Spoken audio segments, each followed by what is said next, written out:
All right, now, so Charlamagne the God and DDMV, they were recently talking about how Jim Jones is really about that life.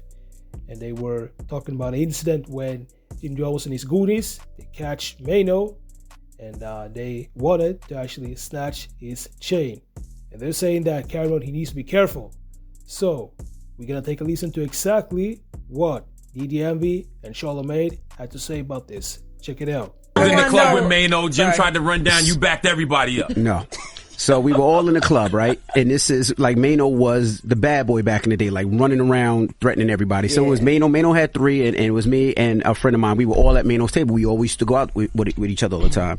And Jim came in the club, and Jim must have had about 15 dudes with him at that time. And when he walked down the stairs, the first thing Mano turned around, everybody said, "Yo, tuck your chains in." So he's like, why? For me, it broke my heart as a Dipset fan. I'm like, even though they do this all the time, it's like, that shit, man. Yeah, I had a like, whole crush on Jim Jones. I ain't gonna lie. I'm standing behind him. Well, actually, nah, because I ain't trying to get hit. I'm just shocked they ain't smoothed all these issues over all of these years. Like, this is not even the first time that we've heard this. You could tell it's always been a problem. But trying to prove that another grown man is really a bitch is wild. Oh, no. It got real bad. It got real bad. We got more. We got more audio. It got real bad. We're going to have to come back. That's the New York. But see, what Dipset and the Diplomats was Cameron. Like, that was Cameron. So Cameron and Juelz were the rappers, right? It wasn't just Cameron. Oh, let me finish what I'm saying. It was Freaky. Let me finish what I'm saying. Cameron and Juelz were the rappers.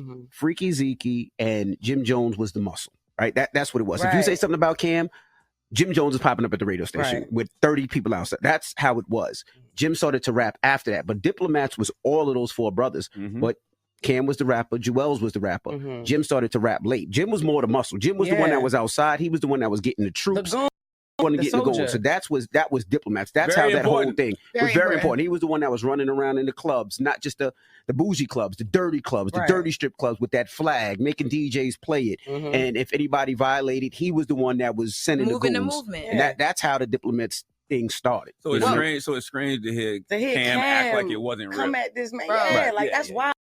That I'm not like really. And that's why I think it broke my heart. I know they wrapping us up, but in the next hour, I want to play a clip to your point, Envy, of Jim being the muscle from, you know what I mean? Like what you understand. Him and Big Joe. Big Joe was the security back in the day. They used to run to the radio stations, the clubs, they were the ones that were running around New York City. Cam even was like, nah, that wasn't true. That's not it. Let's tell the real stories about what happened when people really ran down on us, and we're gonna get to that at the top of the next hour. Okay. All right, y'all. So that was DDMV and also Charlamagne the God from The Breakfast Club. And they were actually speaking about how Jim Jones, he has goonies and he's capable if needed. And they were talking about a story when they catched, Mano, Jim Jones and his goonies. They catched Mano. And they were talking about this because right now, Cameron from the It Is What It Is podcast and Jim Jones and Juelz Santana and also Mase, they are beefing right now. And they decided to speak on, Jim Jones and why Cameron should, chill when it comes to dissing Jim Jones. So, let me know what you think about this. Make sure to like this video, subscribe, and I'll see y'all in the next videos.